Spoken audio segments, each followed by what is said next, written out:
Hello, everybody. Thank you, everybody who joined or will be joining, or because it's summer, many people requested to record this session and watch it later because they're with their families on vacation for the summer doing stuff. So thank you, everybody, for joining. So my name is Yair, and Jill and I are really proud and happy to host Dr. Richard Fried, and Jill is going to tell us a little bit about him. But I think I'm going to start. Usually I give a few words of introduction, but I want to speak about Jill because before I introduce her, I feel very fortunate because there's a lot of people across the world and the nation that are talking about screens and things related to screens. And we have somehow collaborated and we've been starting this webinar series or live event series. And we've been talking about different topics and different issues. But beyond this, we really connected. Like Jill, when was it? A couple of days ago that we had like an hour and a half conversation or so?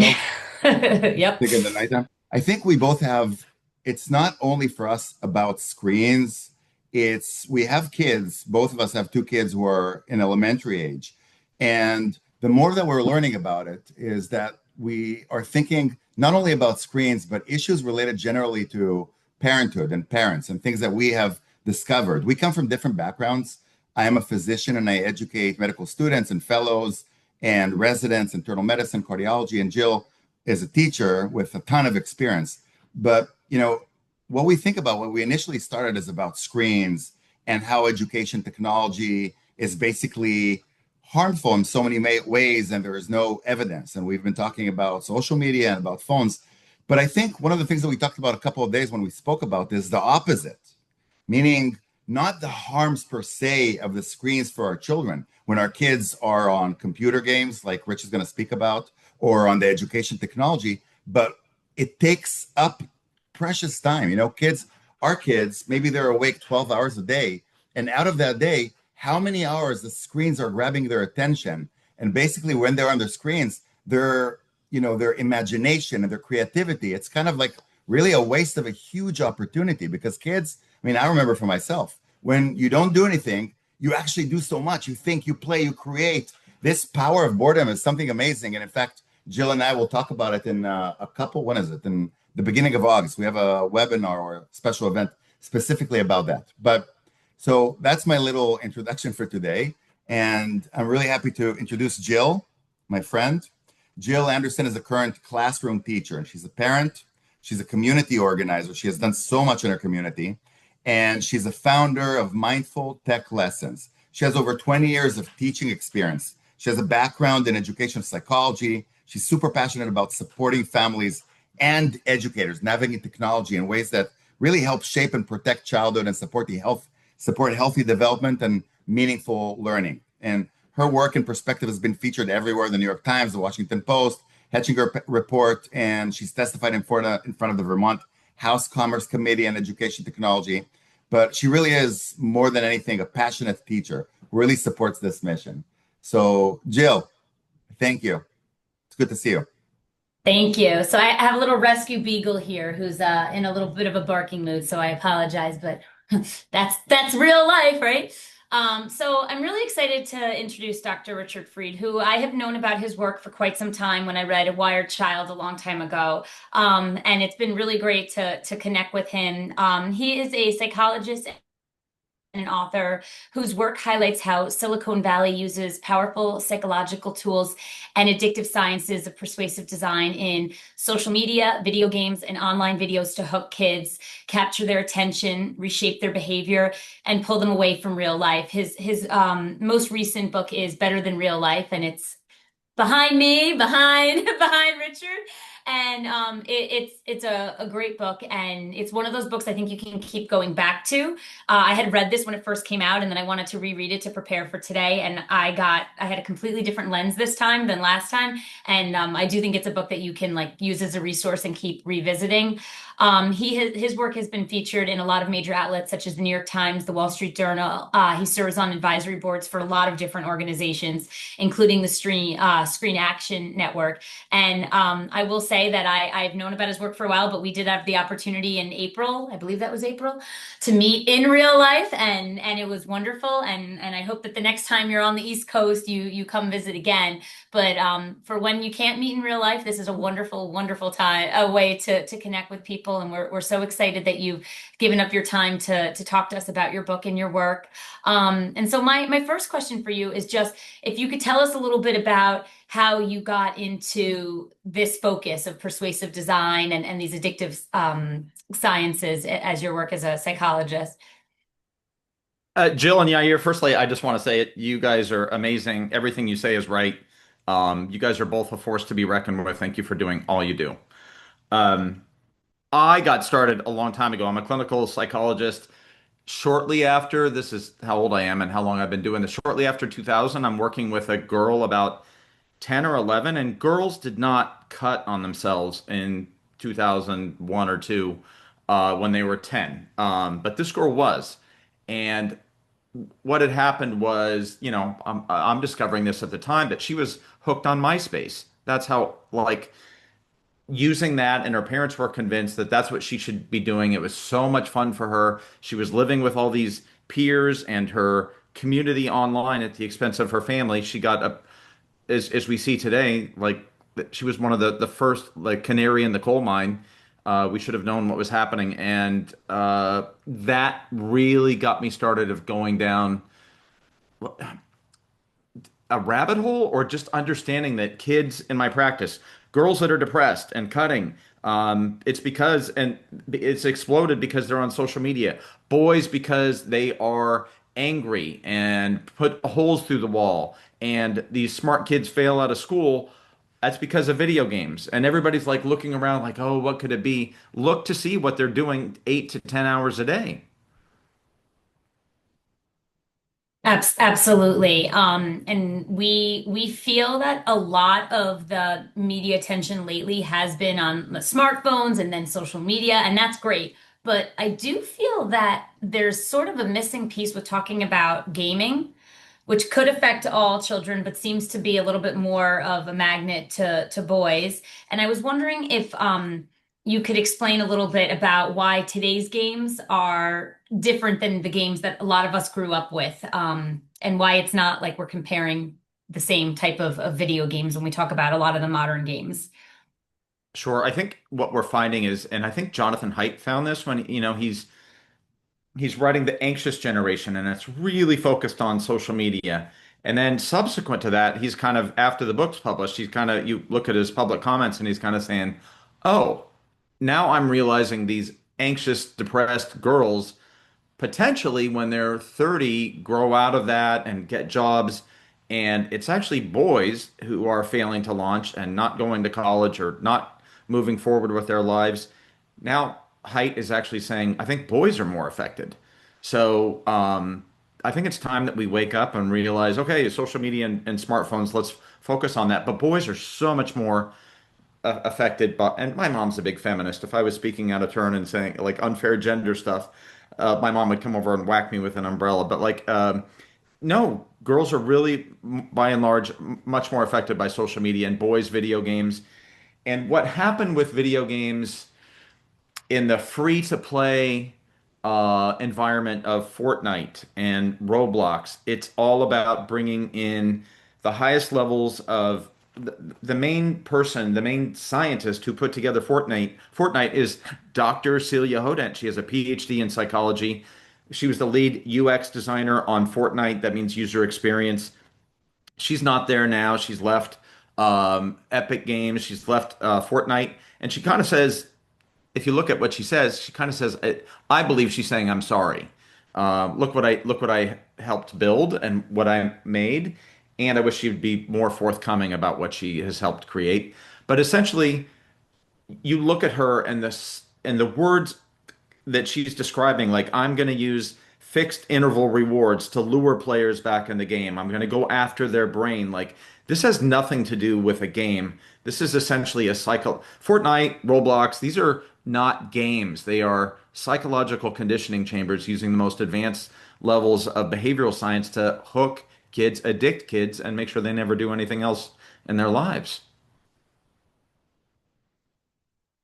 Let me ask you a follow-up question to that because when I was a child, I used to love, playing computer games, and some of them were, my favorite one I remember was called Starcon, and it's like a little bit of an adventure, and things happen, and you have to explore and discover this, discover that. But there's also like shooting games between spaceships, and I loved it. And for me, like looking at it backwards, it was very addictive. Or other computers that, computer games that I were trying, it's like a quest. So you're playing like Dungeons and Dragons style. You play, and you just want to see what's going to happen next. And you're stopping because your mother's calling you to eat something, and then you feel, oh, I have to come back just a little bit more. Is it that much different than the computer games back then versus what is happening now? I think so. When you hear Dr. Celia Hodent put together Fortnite, and I'm in the Wall Street Journal with, a whole community of parents of boys were saying what's happening with our kids and boys, and they were coming together and they're realizing they're losing their boys to Fortnite. Like there were kids that got addicted back in the day to games, and then the games just got better. They really, if you hear Dr. Hodent talk, she's really using Dr. BJ Fogg's science of persuasive design that he invented in Stanford in the 1990s. So games started to turn, I would think, in like 2010 and later. They are a different breed. They are. It's all about inundating boys. Boys, for all of human history, we've been on this earth for 4 million years. To be successful as a hunter-gatherer boy, your jobs were to do two things. You had to be really successful at hunting and fighting, and really successful at building shelter. And that was the only way that the leader of your tribe was going to set you up with a mate. Or if you were really good at those things, set you up with a more, desirable mate. So that is in boys' genes. So what are the two things that you get to for points in Fortnite? To be really good at hunting and fighting and really good at building shelter. Like, and that essentially is going after our kids' genes. It's inundating kids with these addictive rewards. And you'll hear Dr. Hodent say, any challenge that I put in Fortnite is there by design. It's an itty bitty little speed bump.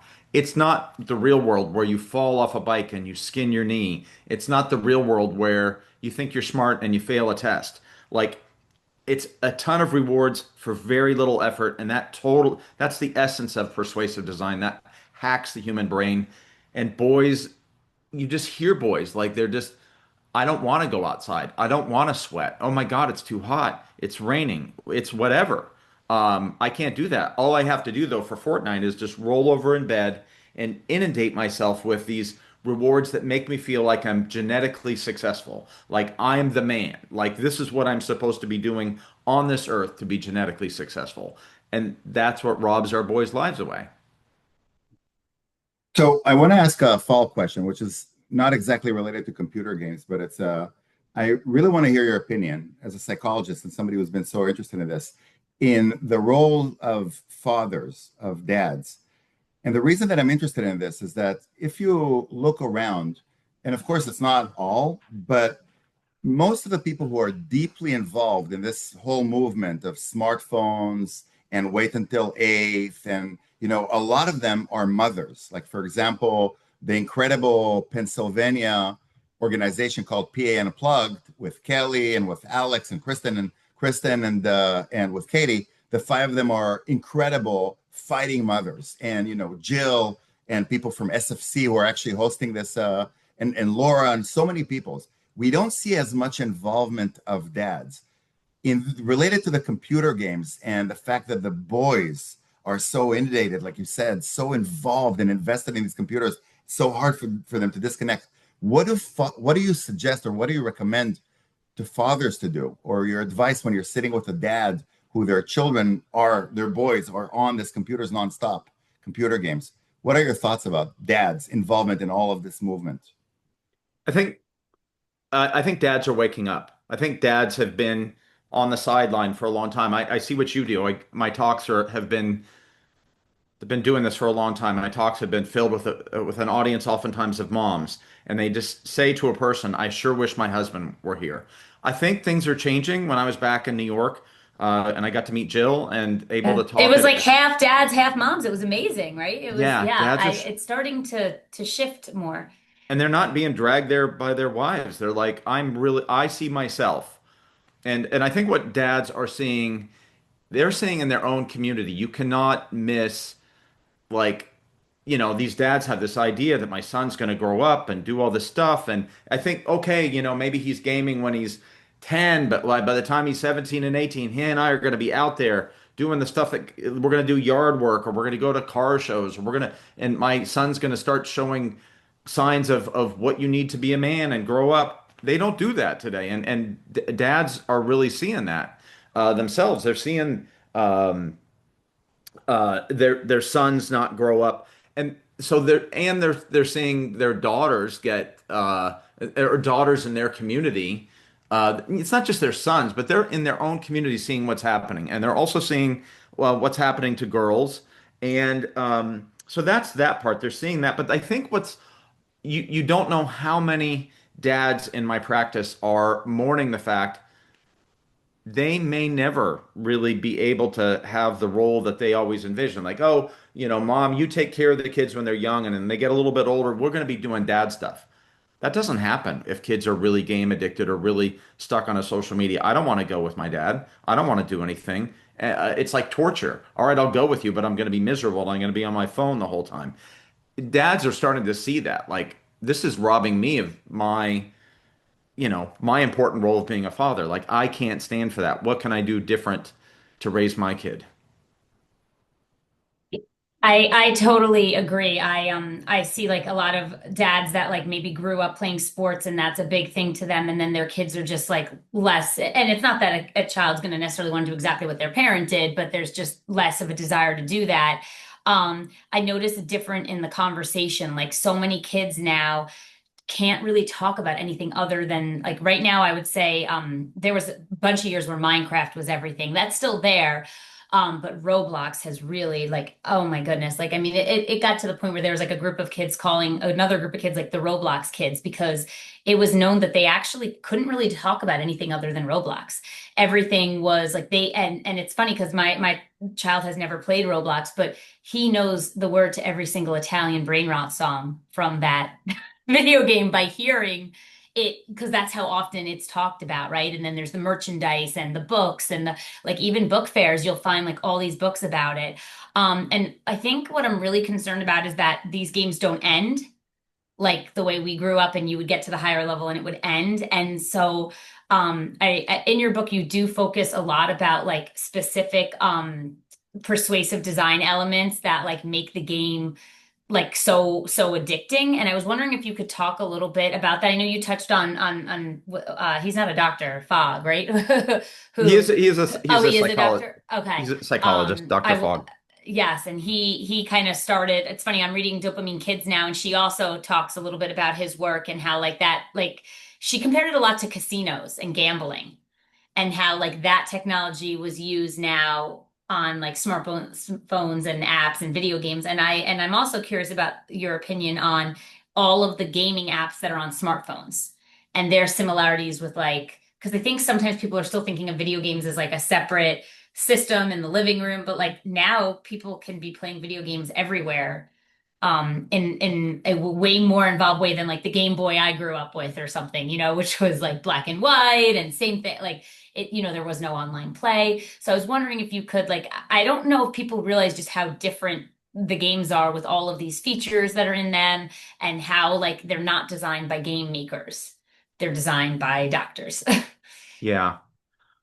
I mean, you're talking about there are I remember Dr. Fogg trying to name how many elements of persuasive design. I think there are probably 1,000 now, but now and more. You feed them though into an AI system and you feed them live and you can actually watch players live. Like we're going to do A/B testing. This game has a little bit of a tweak here. Which one in live time is going to actually drive more engagement, is going to, I mean, my colleague next door, we all see it. I mean, I study this, but like mom was trying to figure out why the kid who was about 10 had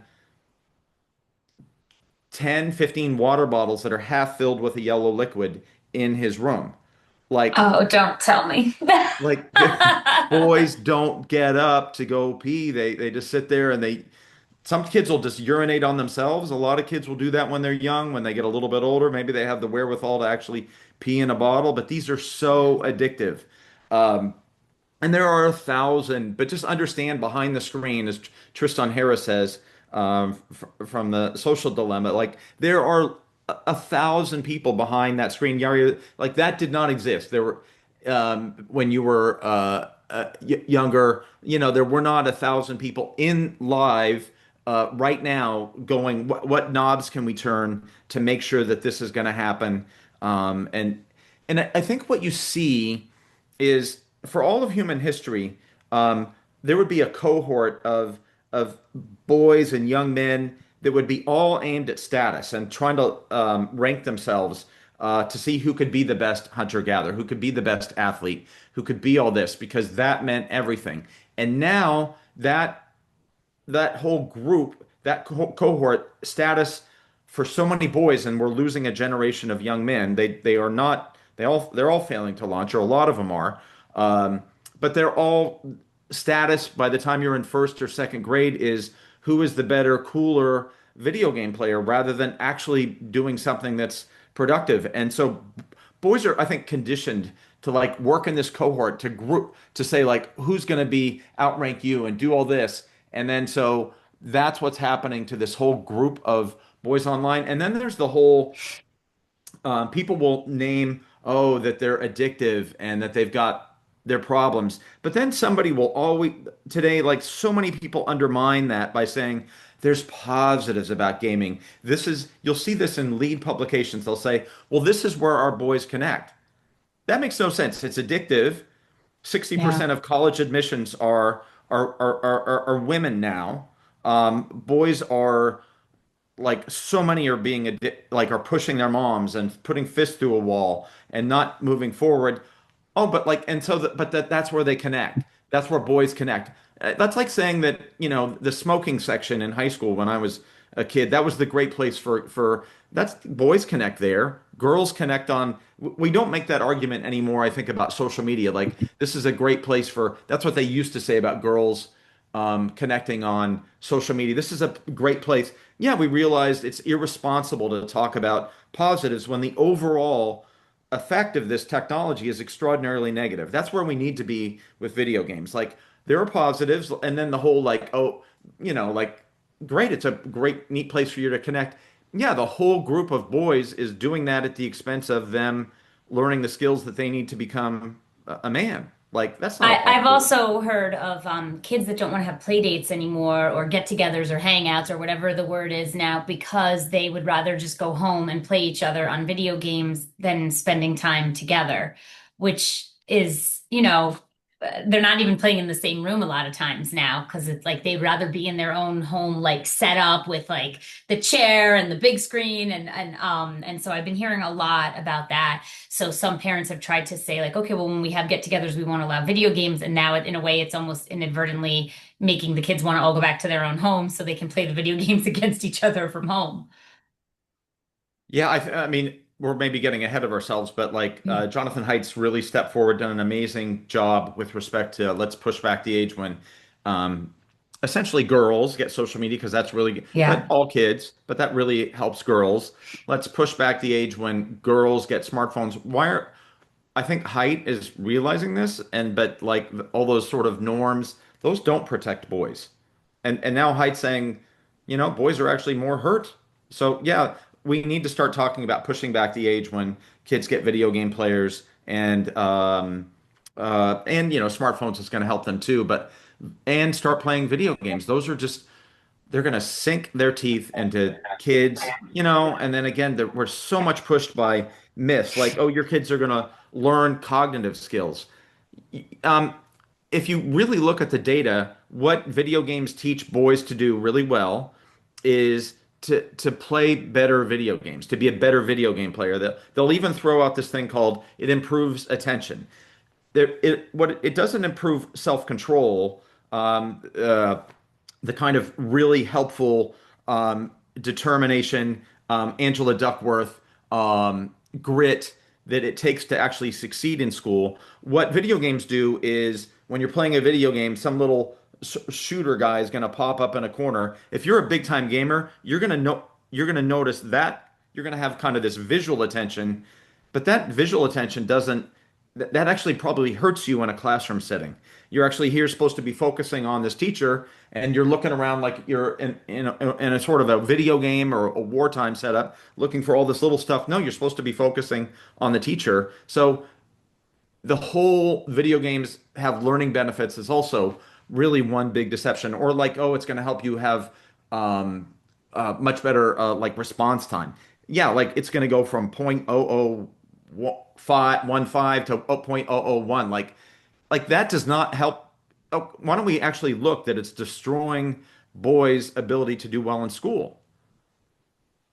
So, first of all, before I take the next question, I wanted to remind everybody that if you look at the bottom of the screen, there's a portion saying Q&A, and feel free to drop and write your questions, and we're going to try to get to all of the questions. So I actually have a couple of questions, Rich, and I think the first one is going back to a couple of things that you said. Is it really the fact that the percentage of men or boys going to college application success is dropping significantly? And is it really because of the computer games? Is it, I mean, I don't have kids in that age yet, so they're not playing computer games, but is this is this problem so bad that it's actually causing almost an epidemiological shift in society? Oh yeah, women are taking over. I know that there's the whole glass ceiling and all this stuff, but Yair, I think you will see it.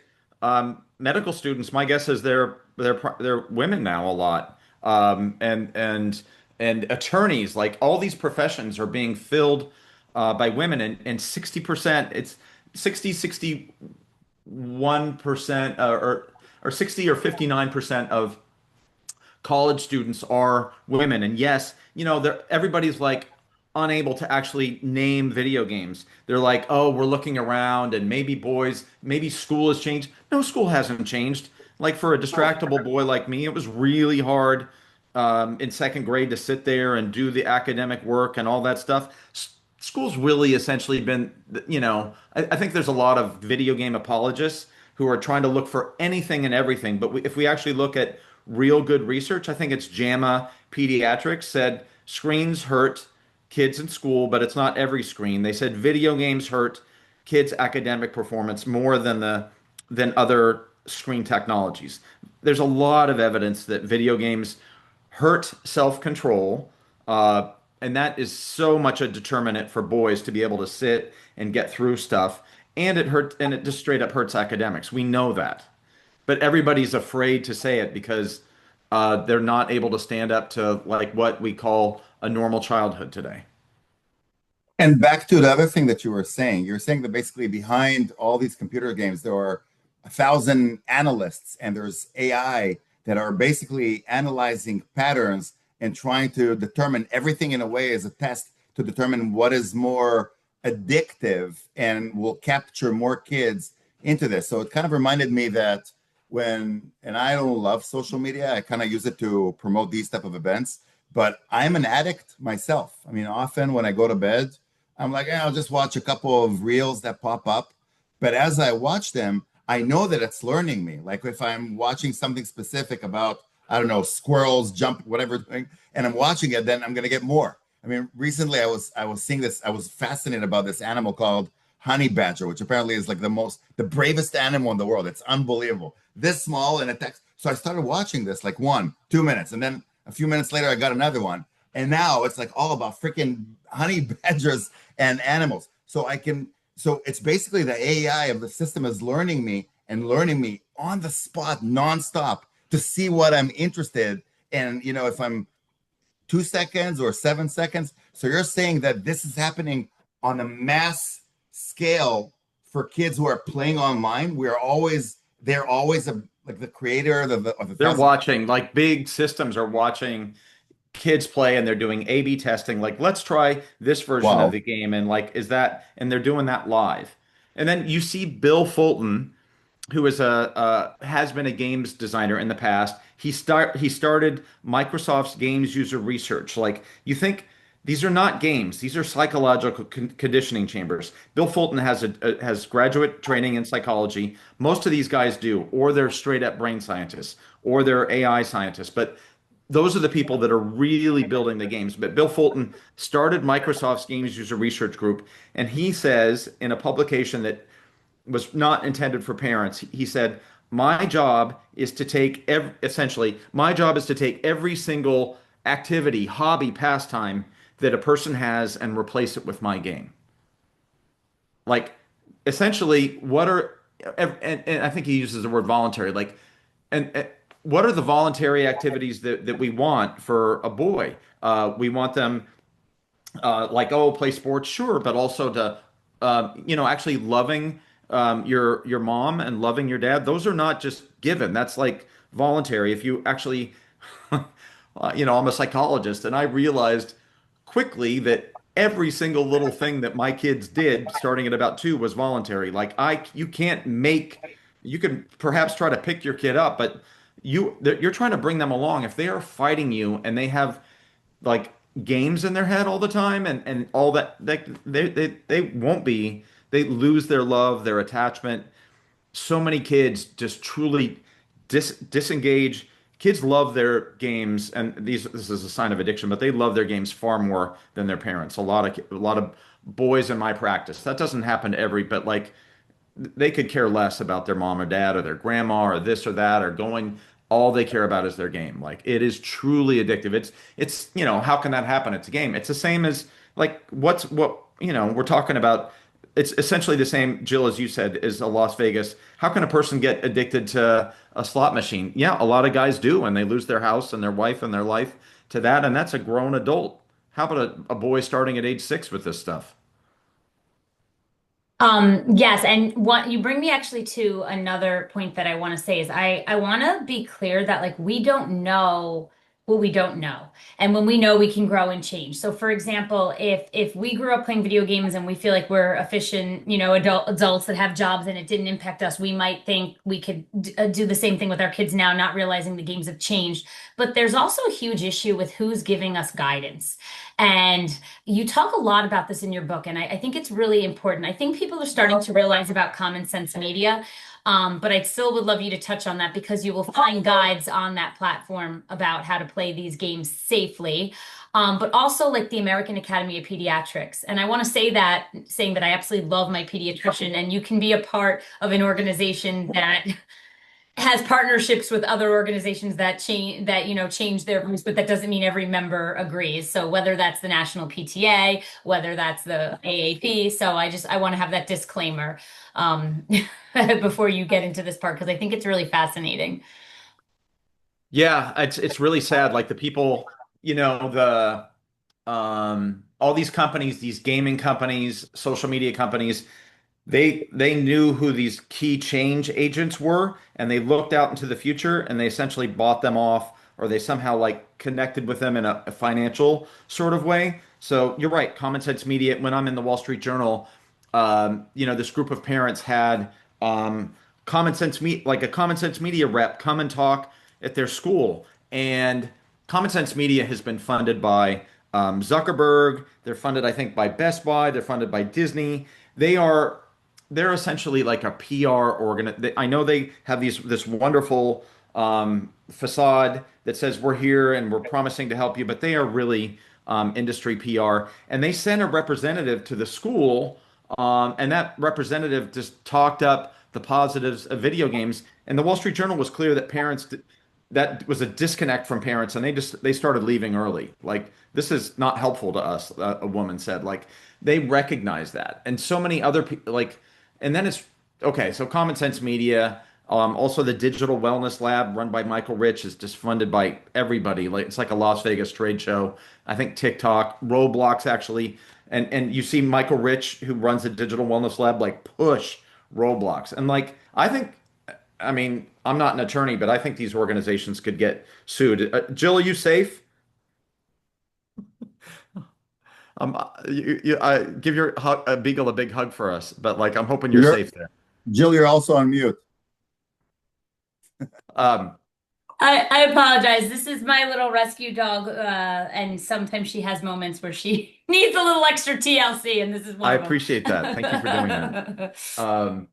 So and then the American Academy of Pediatrics has been so disappointing. They did so well through 2016, and in 2016 they essentially sold out.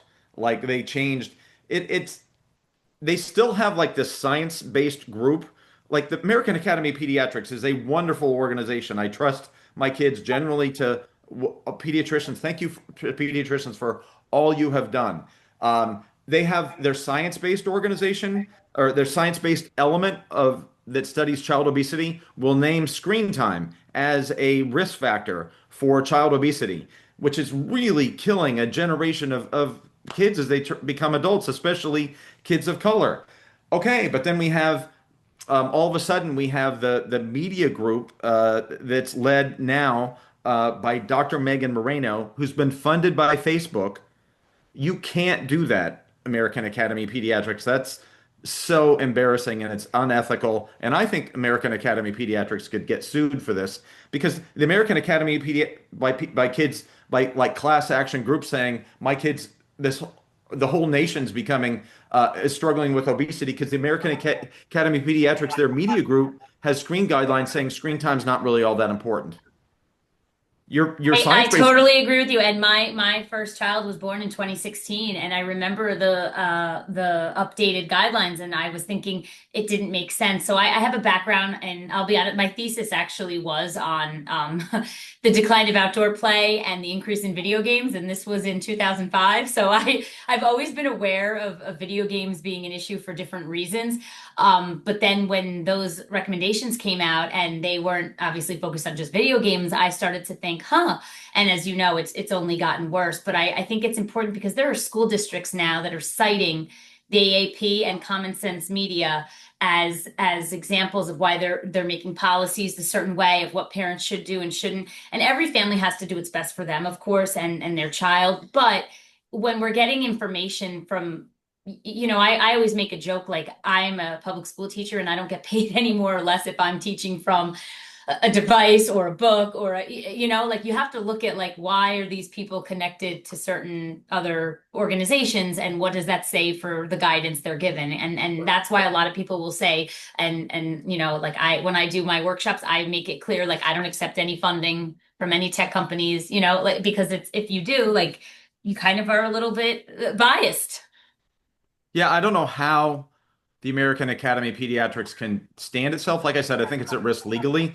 But you have Dr. Megan Moreno, who's like their lead screen time guideline maker, funded by Facebook, and then she's essentially a child social media advocate, pushing the benefits of it. Not only has that been wrong, but here's because essentially the American Academy of Pediatrics has been MIA in all this, or essentially a media pusher. It's taken somebody like Jonathan Haidt to come up and say, essentially to adopt the public health role, to say like, here's the anxious generation. That's actually the truth. They've had to step up and actually tell the truth because the American Academy of Pediatrics has sold out. Like the AAP has become irrelevant in kids' lives because of Dr. Megan Moreno. Like, thank you so much. Like, I would be embarrassed if I were the AAP if for what this is happening. Like, jump back into the game, actually become relevant in kids' lives for the screen time that dominates it, especially kids of color. So, no. So really scary, a lot of the things that you're talking about, including who is supposed to protect us, who are not. I have a question to actually both of you, exactly when Jill is leaving the room. But the question, Jill was kind of talking a little bit about it, that when I was playing computer games, it was mostly on the computer when I was coming home in the specific room. There's not even laptops, I'm that old. And, and Game Boys.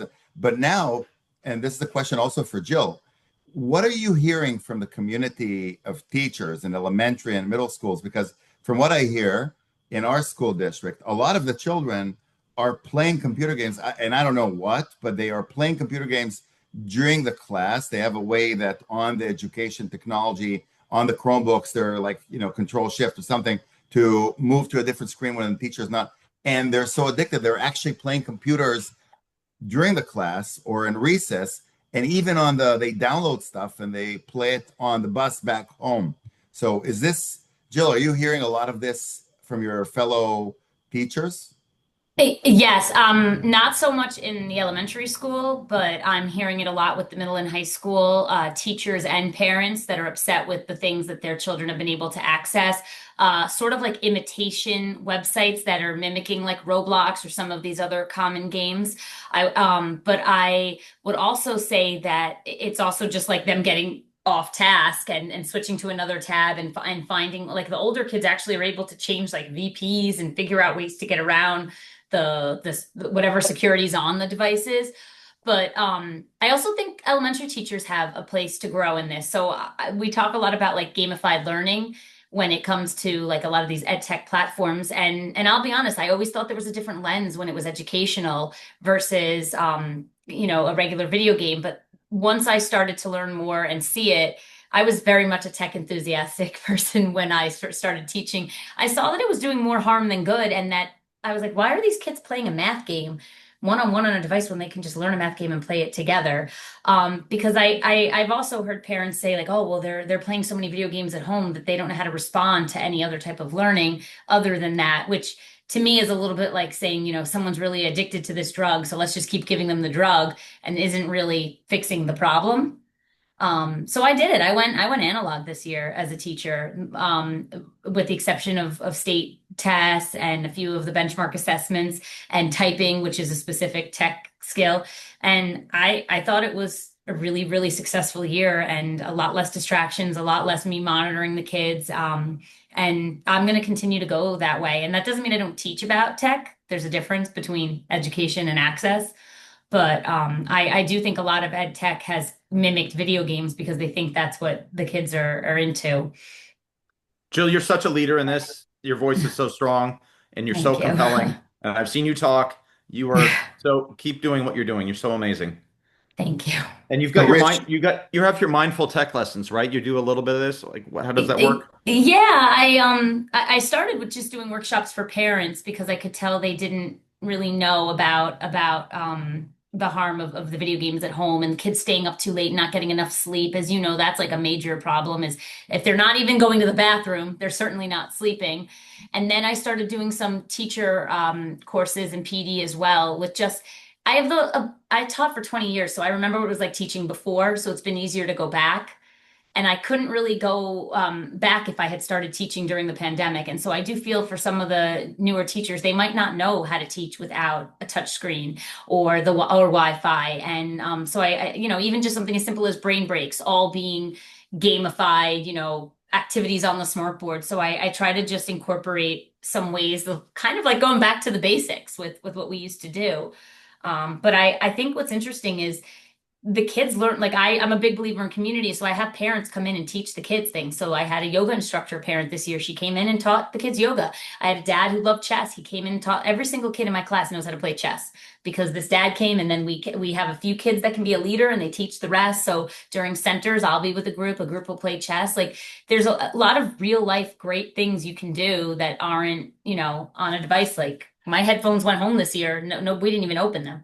The parents are going to be like, what is I this? mean, not only does the research say you're right, less screens in the classroom are going to make or help kids learn, but we see that you're essentially providing your kids in public school Yeah. the life that a very small privileged group of wealthy folks and tech execs they send their kids to school specifically to schools like your classroom, which are Yeah. human focused.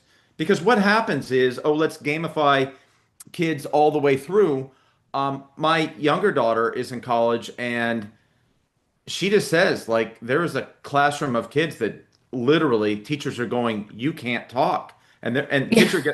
kids are being failed out of that classroom. Like, but okay, this is going to be great, or God forbid you get to a job, like you bet, like life is not gamified. You actually need to do the real world stuff. so do Yes, I completely agree. Oh, go ahead, you, Gary. I just want to ask Rich, because it's really interesting, Jill, what you're saying. But do you see this? Because Jill raised a good question. It's not only about the computer games that you've been describing, Roblox, but it's the education technology. And Jill knows, and I've mentioned it to her before, that just a few months ago, that this whole last year, my daughter was in second grade and she was using Chromebook over there. And she told me many times, I don't like it, it's boring and this and that. Eventually, a few months ago, before the end of the school, I told them, bring this.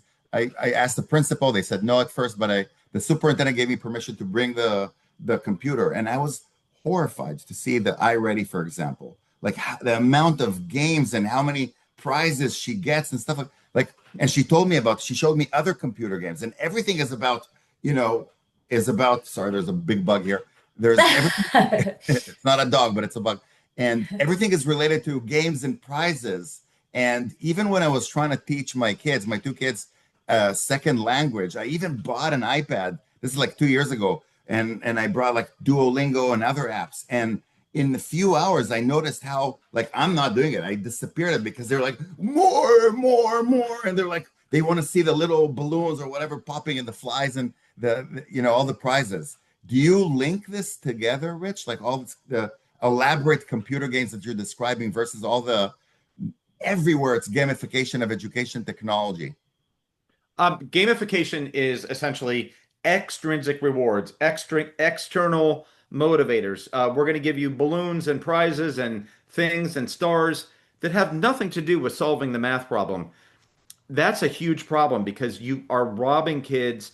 When you give kids extrinsic or external rewards like that, you deprive them of the internal satisfaction that I am learning. I figured out that math problem myself. And there is decades and decades of research that intrinsic motivation is a far better motivator than extrinsic motivation. Extrinsic motivation looks like it works for a little bit, and then it slowly eats away at if you give somebody a reward, an extrinsic reward for an activity, it communicates to them that what they're actually doing, the math problem, must suck. I really should not like this.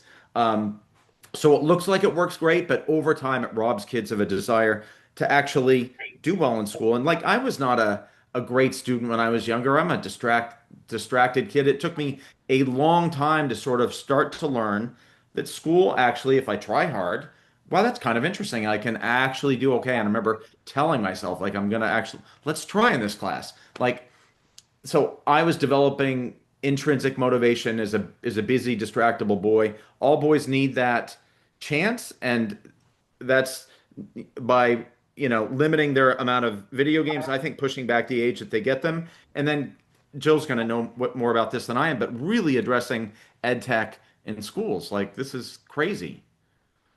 But just to ask you specifically from your professional point of view, I really want to understand why is it harmful? Let's say that my daughter is learning, 7 plus this, 9 times 4, and she's succeeding.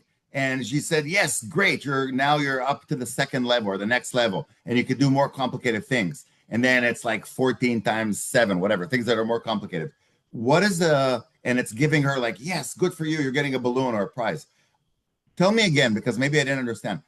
What is the harm here? Like the external versus the internal It's really motivation. clear when you give somebody an external reward, stars have nothing to do with that math problem. It's external from that math problem. You need inside your head as a kid to be able to say like, wow, that's a hard math problem and I'm going to solve it and I feel proud myself that I was able to do that.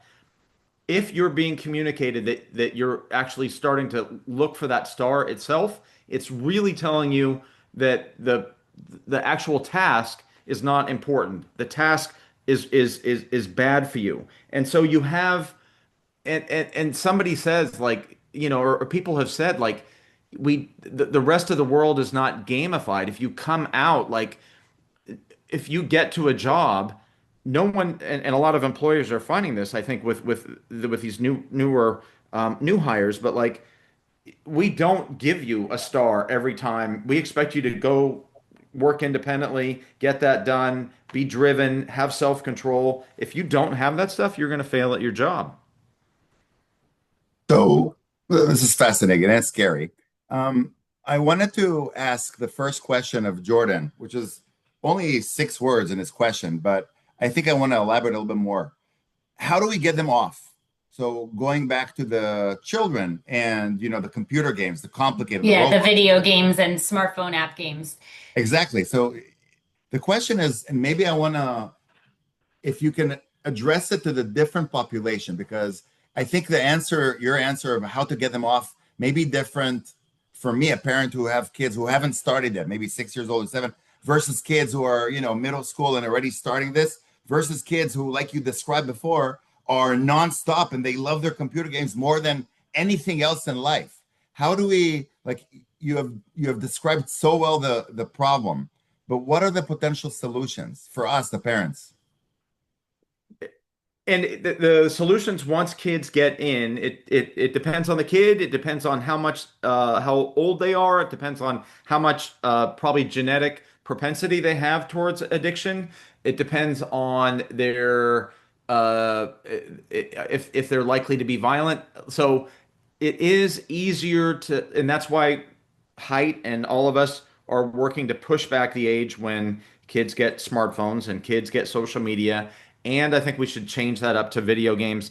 Once you get older, there's groups like Screen Strong, led by Melanie Happy. She can help.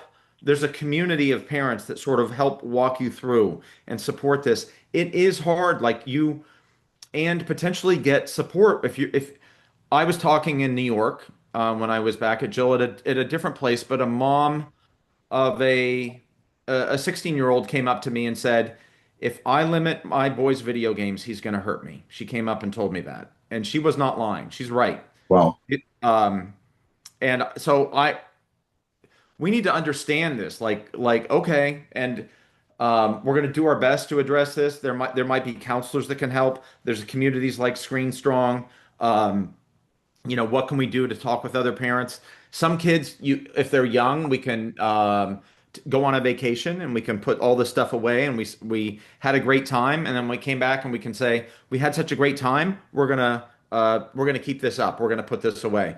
And the whole idea that you can sort of just set limits on video games, like once Fortnite and Roblox has its teeth sunk into your 8 and 10-year-old boy, it's really hard. You have kids that are that age, 8 and 10, like falling asleep in school, and then we find out, I finally figured it out. The mom will say, I got up to go to the bathroom in the middle of the night, and I heard a little noise in my kid's room, and they're up at 3 a.m. well, Gaming all night. That is very common. I've had so many parents say that. Like they even if they lock up the devices at night, they'll wait till the parents are asleep and go get them. So if the screams prevention, this is sort of like, what's the right amount of, to me, that's like, what's the right amount of methamphetamine to give your kid? Like, video games trigger dopamine at the same level as an intravenous shot of amphetamine.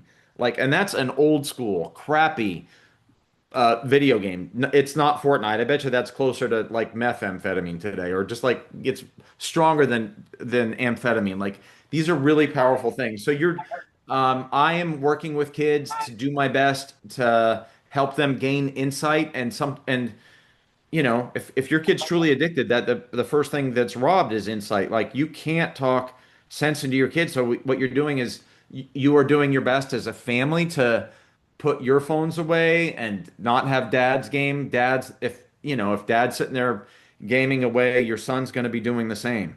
So it gets more complicated and nuanced and truly challenging. I have to tell the truth. If kids are, there's no sort of easy answer. And if you do feel like your kid's at risk to hurt somebody else, we all talk in this group like we should have invested in drywall. Like, all of us work with kids that have put their fist to a wall, and they push grandmas and they push moms. It's just messed up. Yeah. Like, that is the truth. Haidt actually recognized that. I think after he wrote The Anxious Generation, he's like, "Oh, I'm talking to parents of boys, and they're having a hell of a time." Yeah. Like, it's the Anxious I can Generation, but share a personal story with my son. I obviously was very concerned about video games, which is why I did my thesis on it. I was especially concerned about violent video games, and have an amazing brother who is not a dad, and he got my brother a video game system for his birthday. I mean, got my son, sorry. My brother got my son one.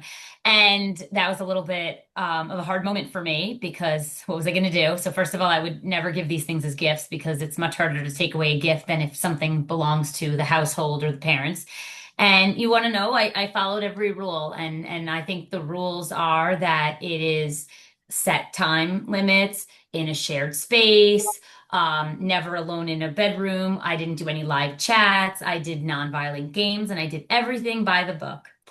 And then my child started telling me more and more that when it wasn't tech time, he was bored.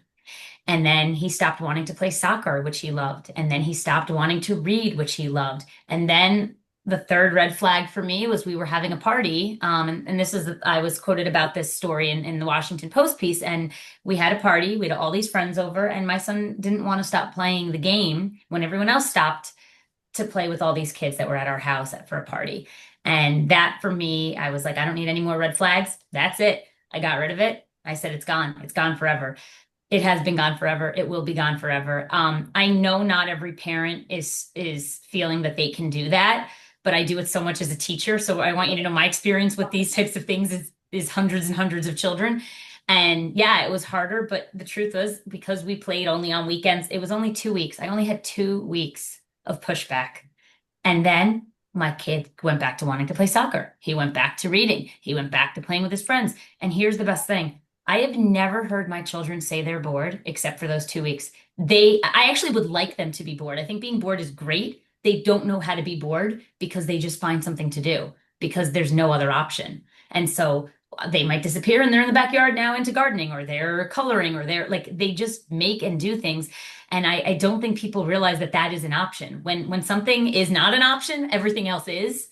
And I do not have easy children. I love my children dearly, but I'm very high energy and so is my husband and we need high energy children. So let me tell you, like, they weren't just like, okay. And so I really do believe that you can just cold turkey take it away. But I love your idea, Richard, of like go on a vacation. You're kind of resetting, like you're out of your home element. And then when you come back, if that's no longer there, that will definitely you've already kind of broken the routine and the pattern by going on vacation. When you come back, you can start that new norm. And I think the most important thing is be honest with your kid. You know what? This isn't working.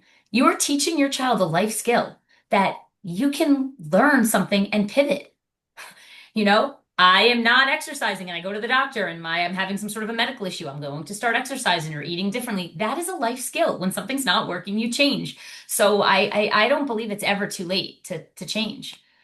Jill, that sounds so amazing. Thank you so much for that. And it's so powerful to hear like a real mom and with real kids talk about that. And I just always have in the back of my head Bill Fulton to say, my job is to steal your kid's life away, to make sure all these other things they don't care about that. And then I would say, understand that video games, I would say that one of the key things that they're going to do is rob your kid of an attachment with family. If you're going to pull video games away, you've got to somehow put you in your kid's life. And that, like, we're going on road trips, we're hanging out, all screens are not the same. We're watching a movie. Oh, I can't stand a movie. Like you want your kid to be able to, kids a few years ago could actually sit through a movie, watch a TV show together. Those things are not addictive. Watch shows as a family, make popcorn as a family, order pizza as a family. As one of my colleagues says, play like an 80s or 90s kid. Yep.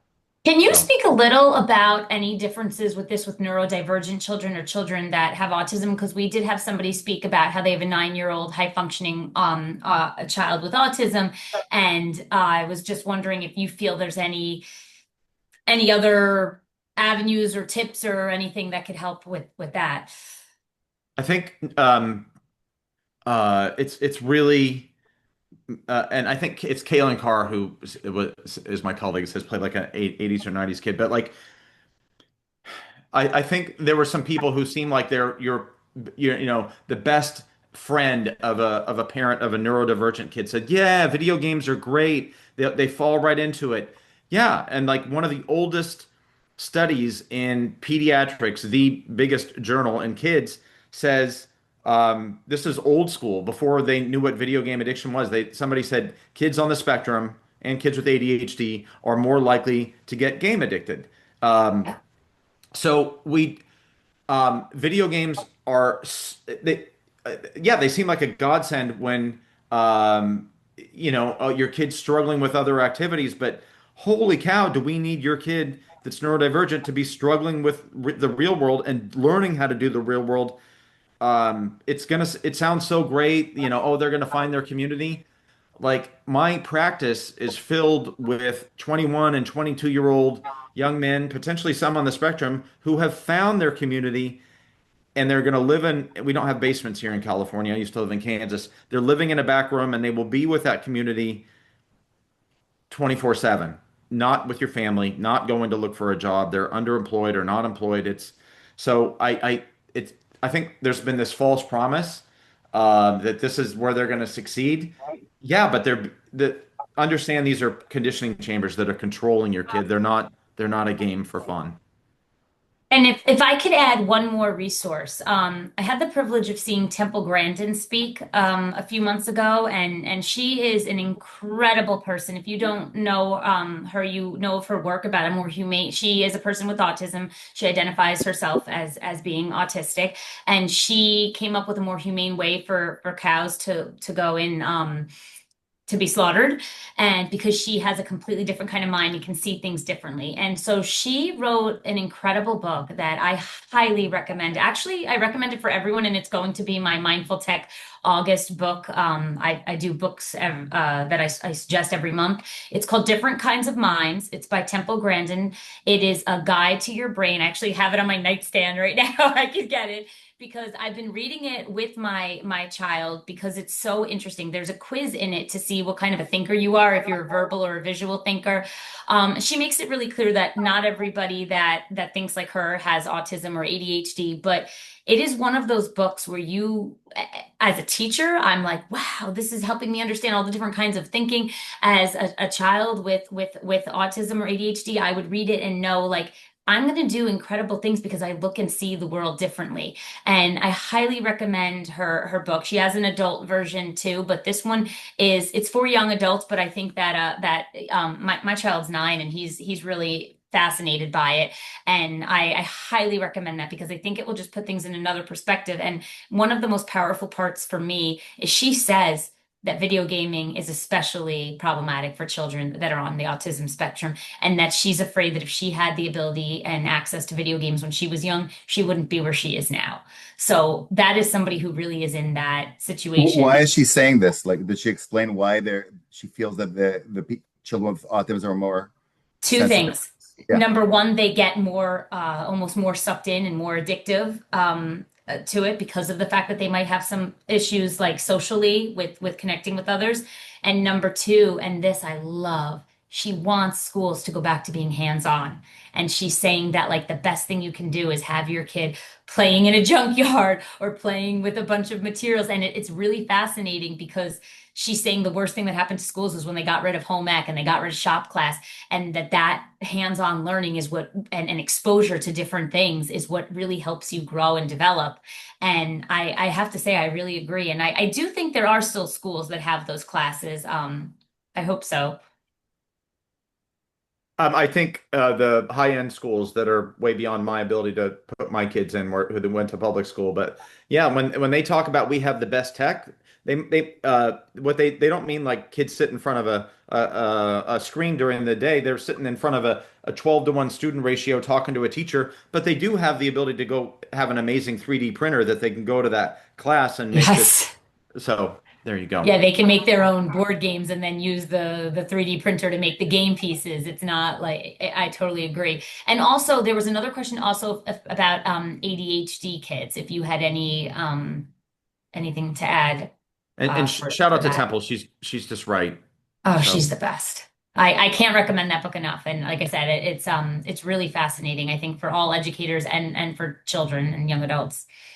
I But probably have I probably have subclinical ADHD. Like anybody at my work will say, like, why are we talking about this, Richard? I'm like, I've never been treated for it. And, in second grade, I was getting notes home from Mrs. Miller saying, well, Richard's off task. Like I needed, thank God there wasn't this like addictive machine that would just have me like if an ADHD kid can sit there for hours and hours and hours uh, in front of a screen, that's not a good sign. Like ADHD is a dopamine deficit. You have to kind of go search harder for things that are compelling and interesting. If you have a video game system that is dumping dopamine into you, that's what feels right, and that's why kids that have ADHD or later in as adulthood or teens are more likely to get into drugs, because which those dump dopamine into you too. So I needed the space and time to kind of do what Temple did, and sort of I remember trying to like make a little UFO and throw it in the air when I was a kid and take pictures of it and pretend like try to convince people that I'd seen a UFO and something in the backyard or whatever. So just like little or Legos or anything but a video game. Like just because something like, wow, my parents say like, wow, my ADHD kid or my kid on the spectrum can sit there for hours on a video game. Isn't that, no, that's not a good sign. It's the opposite. We, Very we, interesting. like I've Oh, learned to be able to focus. Like I focus better at my age than I did when I was 40, and 40 better than at 20. Like it's been a process. so similar to you, and I'm being mindful of the time. It's after 9:30 Eastern time, but we'll go until 9:45 with a hard stop. I promise we won't take more of your valuable time. I want to ask you a question of Dean. Dean, by the way, is a friend and he's a very involved activist in our community. He's a teacher, a high school teacher who actually retired recently. And I think his question is an excellent one. You're talking about computer games and gamification of education. We also have been hearing more and more, like when we talk about education technology across the country, one of the reasons for education technology is because pretty much all the states now moved to the annual testing, the state testing, to digital. And a lot of it is like, okay, we have to be prepared. We have our kids, the kids have to do great. They have to be familiar with the computer. And that's kind of like an opening to education technology. And the question of Dean is, you were talking before about external reinforcement versus internal one. The gamification is an external reinforcement, and it reduces the intrinsic motivation. Is it similar situation or story to the entire grading system? Is that a mistake? Do you think that we should re-challenge the whole education and have less testing because it's also like extrinsic, external stimuli? I may let Jill answer to this to some degree, but I'm just, I when I'm working with kids in my in my practice, I am not ever saying go get this particular grade. I'm saying try hard and do what you can. Like, you put calculus in front of me, Yair can do that, but like something's wrong with my brain. I can't do like but I need to be able to try. I think there's all these little hooks that the ed tech industry uh, they know. Like first, I think kids are over tested today. Let's get back to just to actually learning than testing. And but the ed tech industry knows that, so that's one of their hooks. Like, firstly, let's make testing really be important.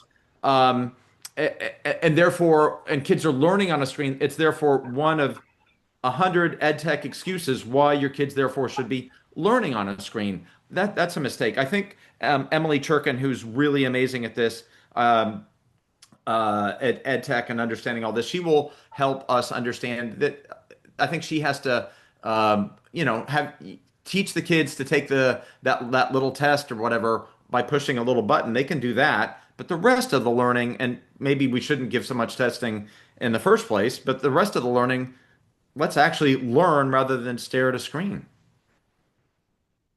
Yeah, and I would add that like for some kids, they do love getting the good grade. So that might be their motivation. And this is one reason why I'm really concerned about the humanoid teachers that are now being that are starting in some school districts. I don't know if you saw Richard, but there's a school district in very upstate rural New York that just spent $500,000. They got some sort of a grant to get a robot teaching assistant to be in the class, and it looks like a person. It's going to have a real name. Her job is going to be to connect with students.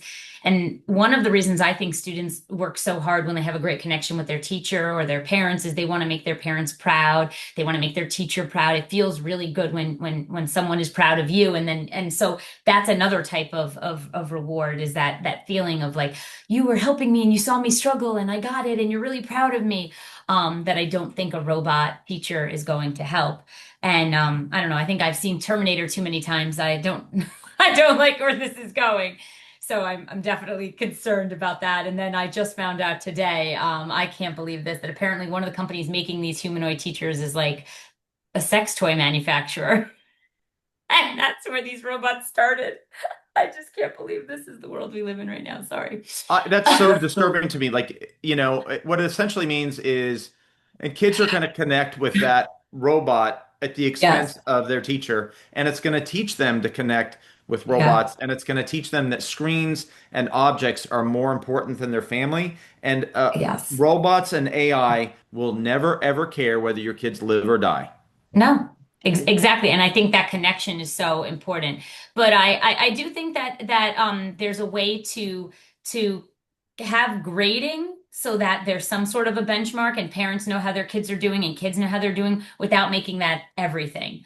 And it doesn't need to be all or nothing, like, schools that are obsessed with grades and schools that have no grades. Like I feel like a lot of times we go one extreme to the other and we need to be in the middle.